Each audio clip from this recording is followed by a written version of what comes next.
We want to talk about sort of the different moments in speedrunning, not just specific runs, but just really, let's talk about 5 great moments in speedrunning just as a culture.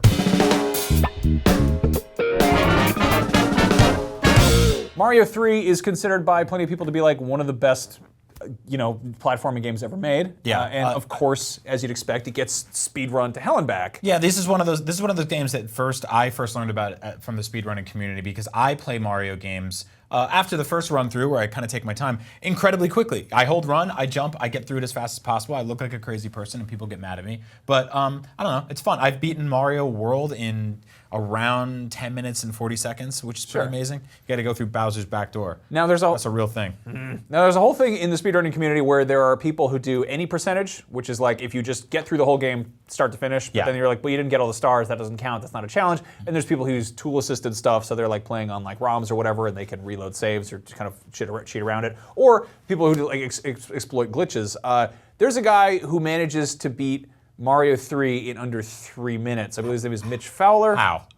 I don't know. That's the thing is just to be able to like, it's like hot dog eating contests where you're like, yeah, I enjoy a nice hot dog now and then, but they're like, no. I ate 40 hot dogs. And you're like, what the hell? I couldn't do that taking my time. Yep. This dude actually went on the Colbert Report and played through a chunk of the game. I think he had like Colbert had to eat something, like eat like a hot sandwich or something while he was, and it was like, who could do this faster? Can you beat Mario 3 before I finish this? And he wound up beating him, because he just got through it in under 3 minutes, which is insane. So, I mean, that's also, that's a fairly linear game, and it makes sense that you try to get straight through it as fast as possible. Yeah, and if you think about this one specifically, you get to like the 3rd or 4th world, you grab the warp whistle, and you basically skedaddle, and you get the hell out of Dodge. That brings you almost close to Bowser. The end of this game is what always screws me up, because it's incredibly difficult. But he memorized every single jump, and that's the kind of thing about a game like this, is that every Goomba, every Koopa, every Bowser is always in the exact same spot. So if you know what you're doing, you can make it look like you're Jackie Chan. Right, and I mean it's not simple, but it's definitely more simplified. Yeah. On the other hand, Demon's Souls is an incredibly difficult game that has like all sorts of moving parts, and there's so many more variables and stuff, and it's just, I remember seeing like speedruns of that and just not even wanting to continue playing games. There's a guy named Sanso84, I found a video of him beating it in under an hour. I actually tried this the first time. I'd seen this before. I really tried to play Demon's Souls. I think it was free on PlayStation Plus or something. And so I got it and I was like, I'm gonna see how far I can go. And I was surprised at how far you can go if you try to just avoid combat. You get to a point though where you're like, oh, I've done no grinding and I do have to fight something and then you're dead. But like, to just kind of book it, like to just, I don't know, just take off running is sort of hilarious. And also to know where everything is in a game that huge.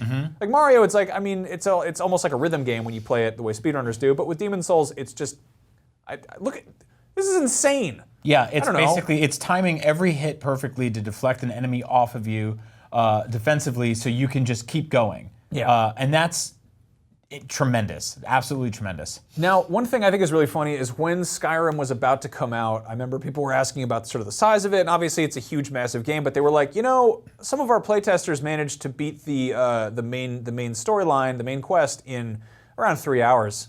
And I was like, wow, that's so fast to beat Skyrim, to beat like the main. Seriously. And then there are speedrunners who get through it in under half an hour, which.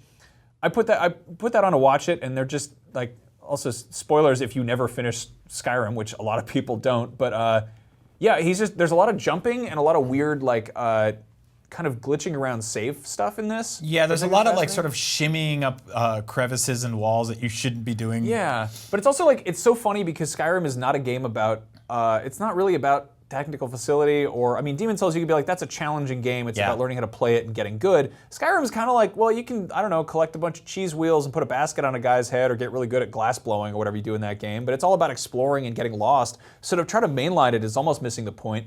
Not missing the point as much as the dude who managed to beat Portal 2 without using portals, though.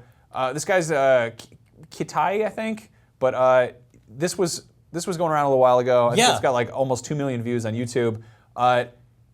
Portal 2, just with jumping, and that's it. Just jumping around and just finding all these weird shortcuts. I think this is tool assisted because he's like keeping a track like that. All that stuff in the corner is letting him know like exact frame rates and like where he is and like This is like the kind of thing where I play so many video games because of this job. It's my job to stay informed and sort of diversify my portfolio when it comes to games.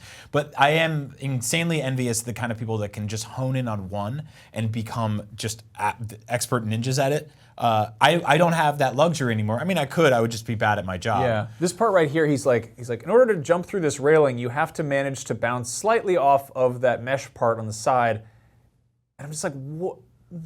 So you just, and like, I can't imagine on a speed run to be doing this one thing repetitively. I imagine that's incredibly frustrating. Like if you're being chased by the cops and you're like, oh, the elevator's broken. There's like, so many variables, right? Yeah. Like if you miss that one hop the first time, then you got to do it 20 times like we're seeing here. That's actually really funny because in Portal 2, there's like graffiti that just says too many variables. It's very Probably some of my favorite footage we've ever shown on Yeah, it was very, this show. anyway, I like, speedrunnings are exciting and fascinating. Anyway, here's a guy hopping on a railing.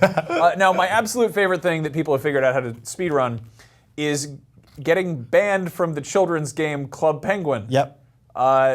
Which is really fascinating because there's like, and I was looking into this, they have rules. The video we're about to show of this guy getting banned from this, he apparently was like, this used to be the world record. I think it's under like 43 minutes or something, or maybe seconds, but he's like, it used to be the world record, but then they banned bookmarks.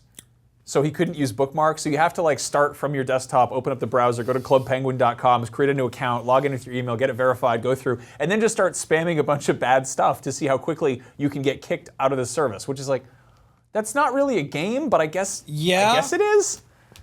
Yeah, I mean, that's brilliant. Yeah, so yeah, a salute to speedrunners. Whatever it is they're speedrunning, it's an odd practice, but it's also very fascinating to watch. Keep playing the games quick. Play the games however you want, just do it fast. Go faster. Hi there, thanks for watching our video about our 5 favorite speedrunning moments. If you want more things with 5 of them, here's 5 Nintendo Switch games you can't play on your TV, and also 5 games you can beat in 5 hours or less. 5, the number 1 number.